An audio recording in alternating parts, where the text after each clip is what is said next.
Bienvenidos sean todos a este canal de podcast llamado Laboral, donde en el episodio del día de hoy, el primero que hacemos después de 15 días de ausencia,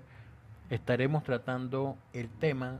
de una reciente sentencia de la Corte Suprema de Justicia donde ordenó el reintegro de una persona que fue calificada por la Junta Regional de Calificación de Invalidez con un porcentaje superior al 50%. Antes de entrar al tema propuesto, los invito a escuchar el anterior episodio que trató acerca de una reciente sentencia de la Corte Constitucional donde le hizo justicia a un joven que fue declarado inválido. La sentencia es la T-320 del año 2020. La sentencia en comento es la SL-3610 del 2 de septiembre del año 2020, donde fue ponente la doctora Clara Cecilia Dueñas Quevedo, en la que la demandante solicitó el reintegro a su puesto de trabajo, puesto que en el curso de la relación laboral su estado de salud se deterioró debido a problemas de hipertensión y síndrome del carpo, que para el año 2010 también le fue diagnosticado apnea del sueño y arritmia cardíaca, lo que la obligó a someterse a continuos controles y seguimientos por cardiología,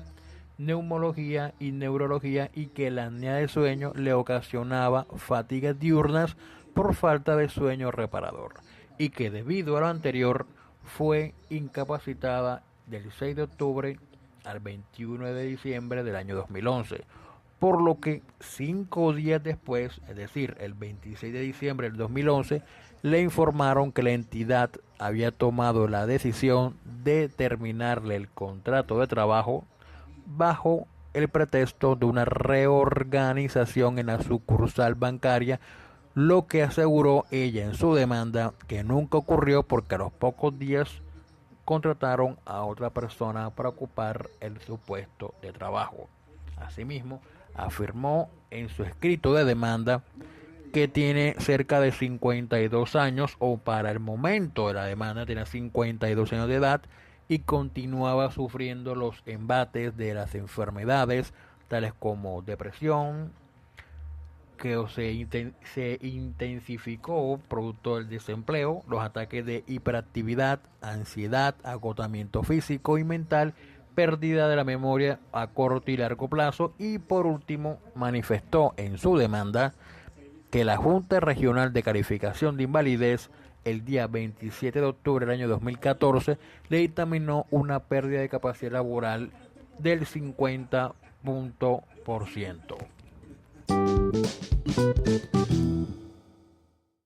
La entidad demandada, al momento de dar contestación a la misma, se opuso a las pretensiones de la demanda y expresó que, por un lado, el vínculo que lo unió o que la unió con la demandante era un vínculo laboral contractual desde el 25 de julio de 1994 al 26 de diciembre del año 2011, y que el último cargo que desempeñó fue el de auxiliar de atención al cliente en ventanilla, y admitió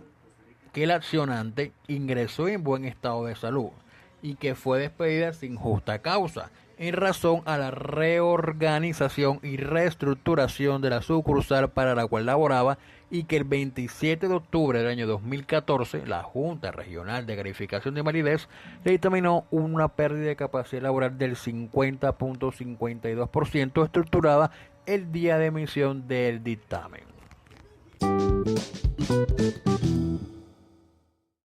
Los jueces de instancia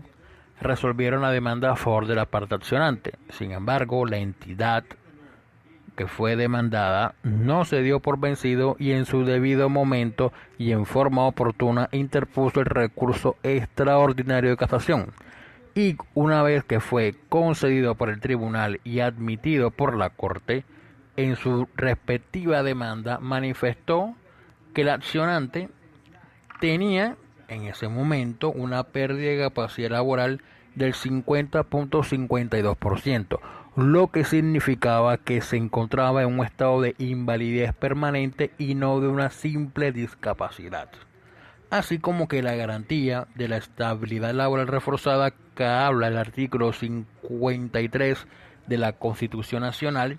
aplica a los casos de discapacidad, pero no en los casos de invalidez, pues al haberse perdido el 50% o más de capacidad laboral, la persona no se encuentra en condiciones aptas para realizar actividades laborales, expresó en su demanda. De igual manera manifestó e hizo mención a lo que establece la Ley 1346 del 2009, que es la ley que aprobó la Convención sobre los Derechos de las Personas con Discapacidad, para afirmar que la discapacidad no debe confundirse con la invalidez, pues este último concepto de la seguridad social da acceso a una prestación a las personas que no se encuentran en capacidad de trabajar. La Corte Suprema de Justicia empezó por subrayar que si bien la invalidez y la discapacidad son conceptos distintos, como lo apunta el recurrente en su demanda, también lo es que una misma persona puede coincidir o superponerse ambas situaciones, de modo que no se trata de abordajes excluyentes.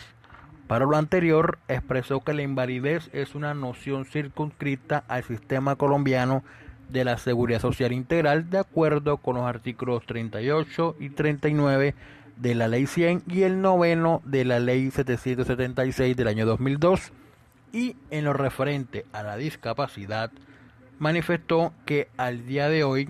se define desde el marco normativo de los derechos humanos y por lo tanto es un concepto universal y transversal que trasciende el sistema colombiano de seguridad social. Asimismo, manifestó que como son conceptos diferentes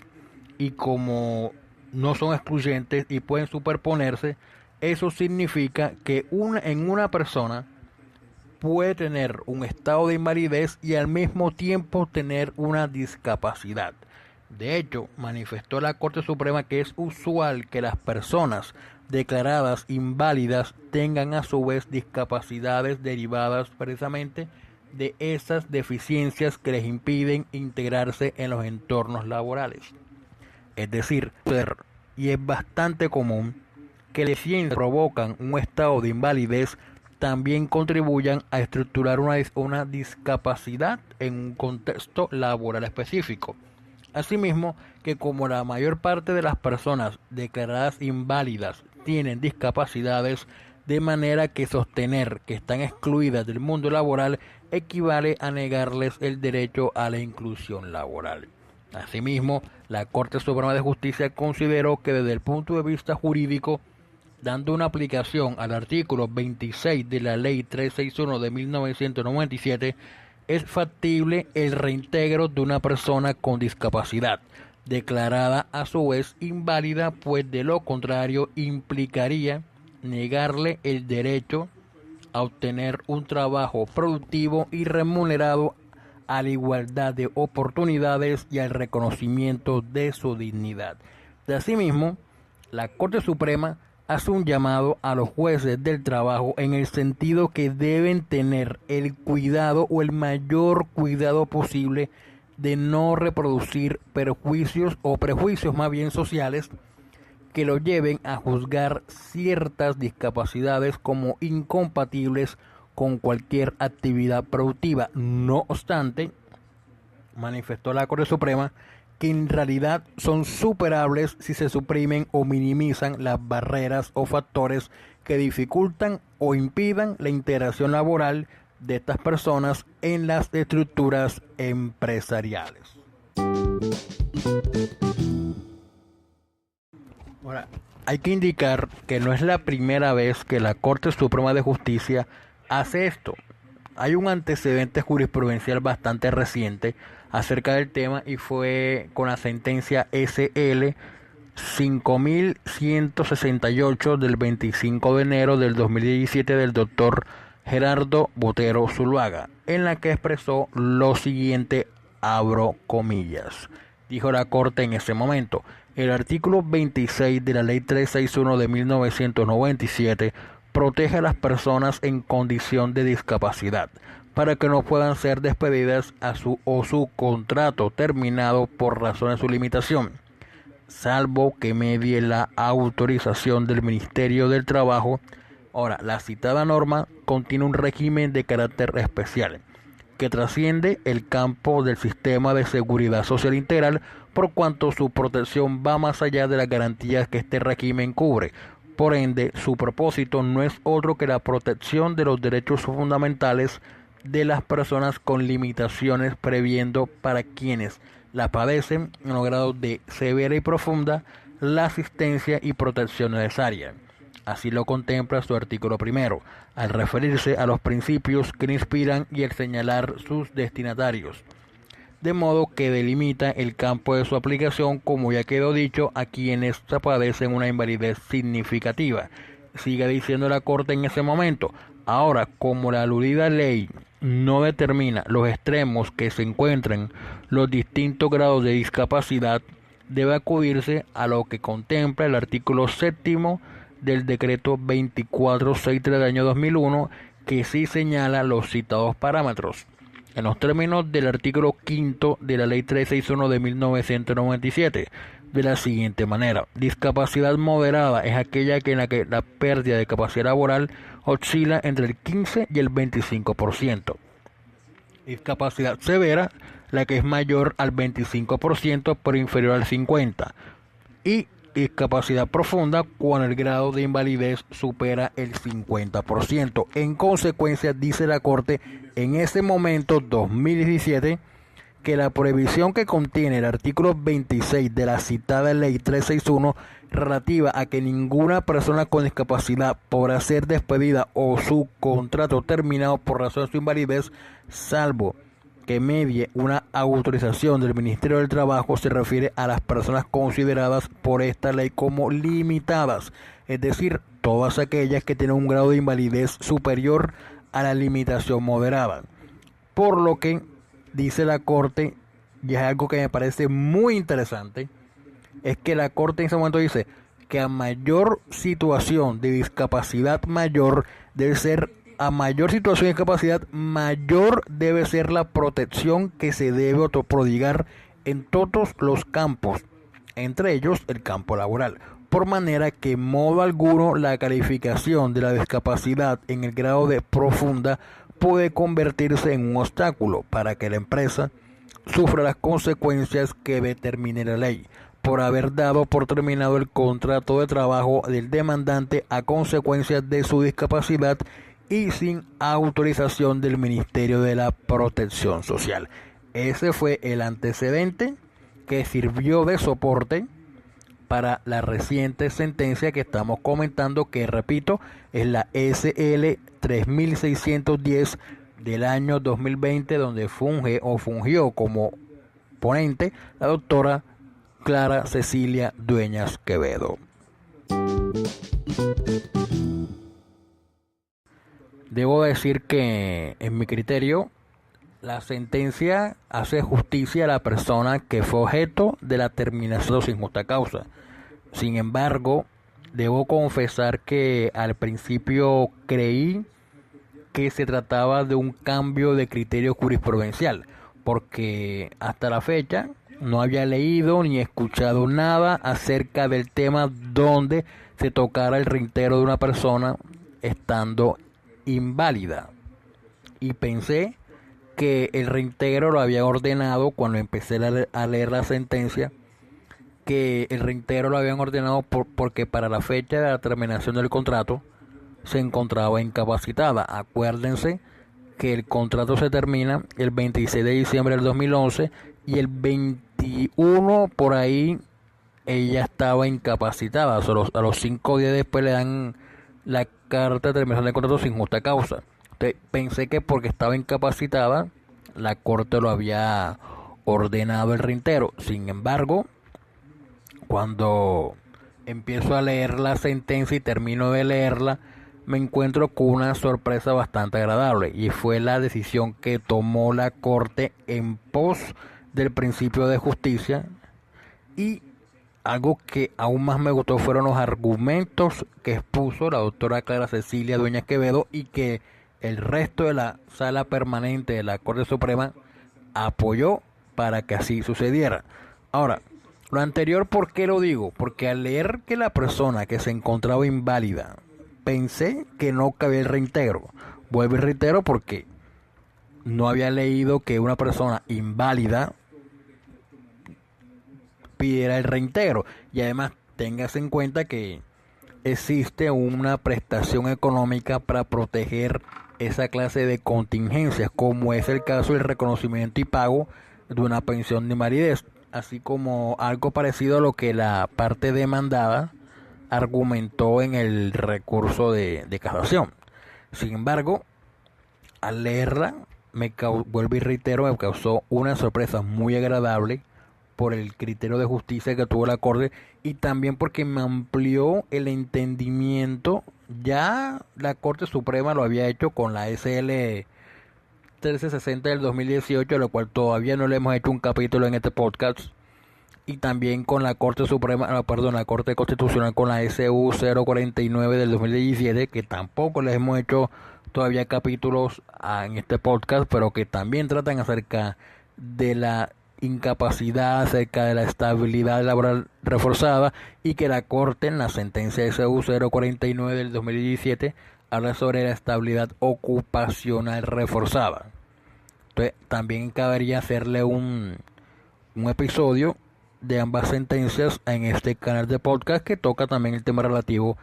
a la estabilidad laboral reforzada para personas por fuero de salud. Entonces, sigamos. Cuando leí la sentencia, vuelvo y reitero, me amplió el entendimiento, por cuanto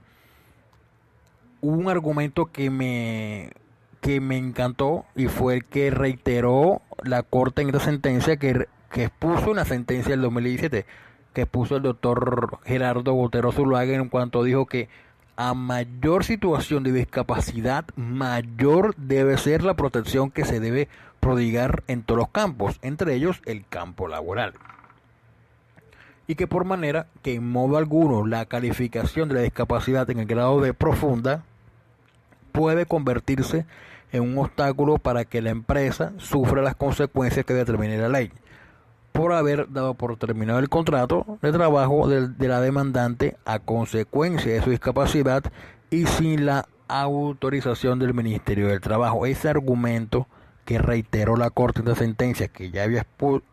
expuesto en una sentencia del 2017, me encantó. Y por lo que,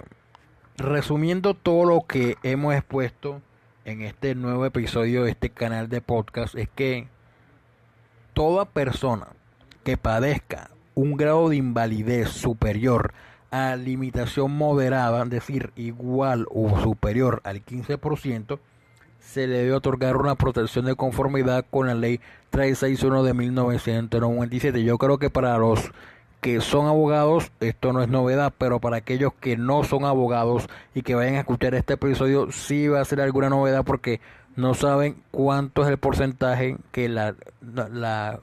jurisdicción ordinaria, en este caso la Corte Suprema, establece cuál es el mínimo para otorgar una protección constitucional. Sin embargo, como lo mencioné, la SU 049 del 2017 de la Corte Constitucional cambió el criterio acerca de la estabilidad ocupacional reforzada y, si no estoy mal, habló sobre que cualquier tipo de discapacidad, independientemente del grado, y la incapacidad independiente del tipo de vinculación contractual, debe ser protegida. Sin embargo, hay que volver a leer la sentencia en comento y hacerle un episodio más concreto acerca de ese tema, pero resumiendo acerca de esta sentencia, cualquier persona en el 15% ya es procedente otorgarle una protección constitucional. Y si una persona se encuentra calificada con un porcentaje de pérdida de capacidad laboral del 50% o más y pide reintegro, con mayor razón se le debe proteger. Esto independientemente de que exista en el ordenamiento jurídico colombiano una prestación económica para proteger la contingencia, que en este caso es la pensión de invalidez. Y antes de dar por finalizado este episodio, y si te gustó, no te olvides que hay muchos más en la plataforma de audio que se encuentre más a tu gusto. Llámese Anchor, Spotify, Apple Podcast, Google Podcast, Overcast, Radio Public y Spreaker. Asimismo, nos puedes encontrar también en la red social que uses como Academia Laboral. Y por último, y no menos importante, comparte este episodio con amigos y colegas y así ayudar a rankearnos en la aplicación de tu preferencia. Asimismo, si tienes un problema jurídico de carácter laboral, pensional o de alguna vulneración de algún derecho fundamental, puedes llamarnos al número 318-414-3842 o escribirnos a través de los perfiles de redes sociales donde nos encontramos participando, llámese Facebook, Twitter e Instagram. Contamos con experiencia y tu problema jurídico lo hacemos nuestro para darle la mejor solución posible.